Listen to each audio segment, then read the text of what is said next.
Halo, assalamualaikum warahmatullahi wabarakatuh. Hai sahabat Edi Jore, jumpa lagi nih.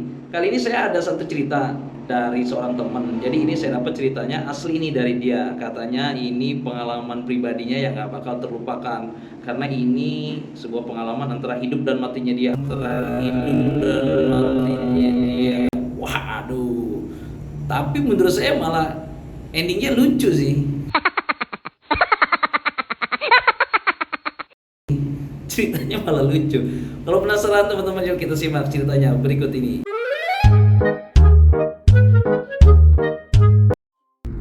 Oke, jadi ceritanya ini tentang teman saya yang waktu itu dia masih mondok di pesantren. Jadi dia itu mondoknya di pesantren di daerah Pandeglang, dan pesantrennya itu katanya di perkampungan gitu. Jadi masih banyak sawah-sawah, parit sungai, empang gitu ya. Nah, singkat cerita, malam-malam itu temen saya ini katanya mau ngobor ikan sama dua orang temennya dari pesantren. Jadi total bertiga. Berangkatlah mereka ke persawahan.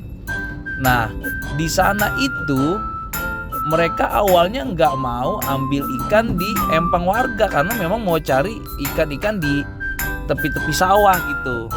Tapi ya namanya entah gimana cerita, akhirnya mereka malah nyemplung lah ke empang warga.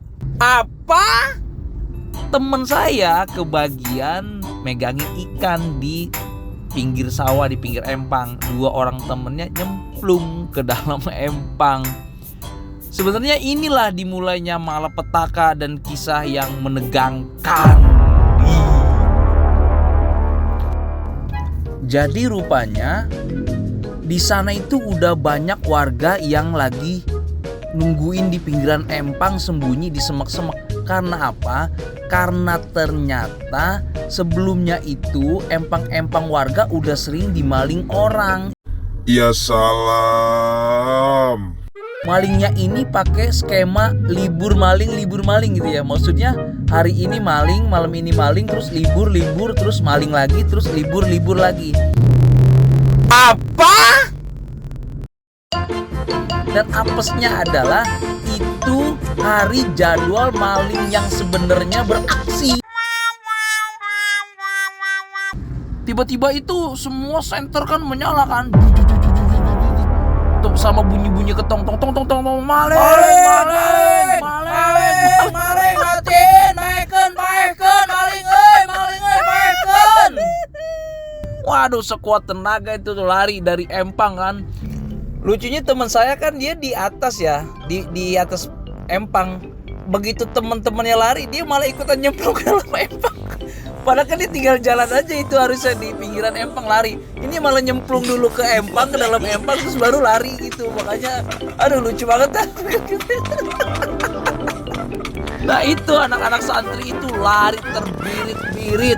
Waduh, sekuat tenaga itu lari dari empang kan.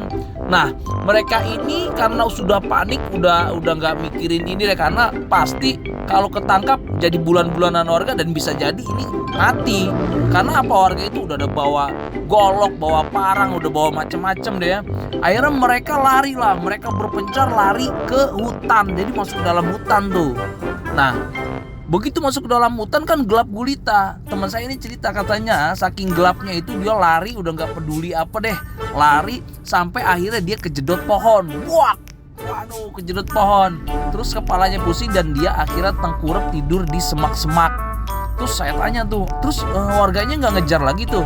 Ya nggak tahu deh, itu warga juga takut kali mau ngejar masuk ke dalam hutan. Takutnya kan namanya orang dianggap maling kan pasti punya senjata atau apa gitu ya.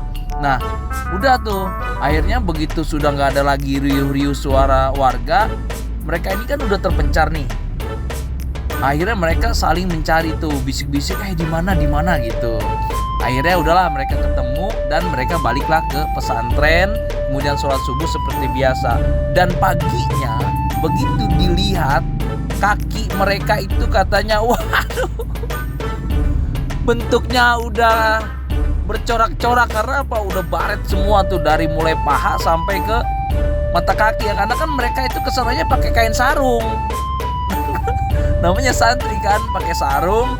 Udah gitu pas lari, mereka itu ya udah nggak peduli lah. Mungkin nginjak paku, nginjak beling juga nggak akan berasa. Kena kayu, kena duri, kena apa, udah baret semua deh. Pokoknya kakinya udah baret-baret semua.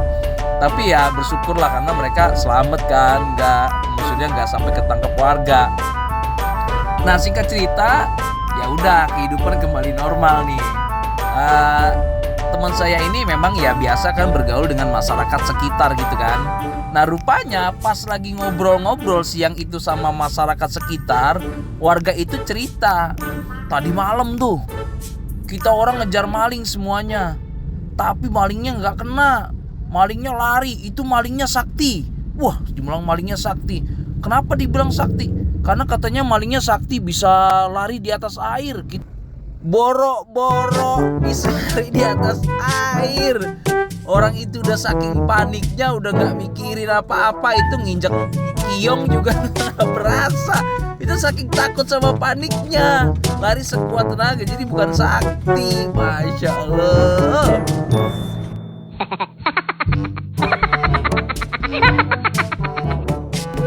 Ya udah teman-teman, sekian deh dari saya. Begitu ceritanya ya, mudah-mudahan menghibur. Kita akan jumpa lagi di lain cerita dan lain kesempatan. Oke, bye bye. Assalamualaikum warahmatullahi wabarakatuh.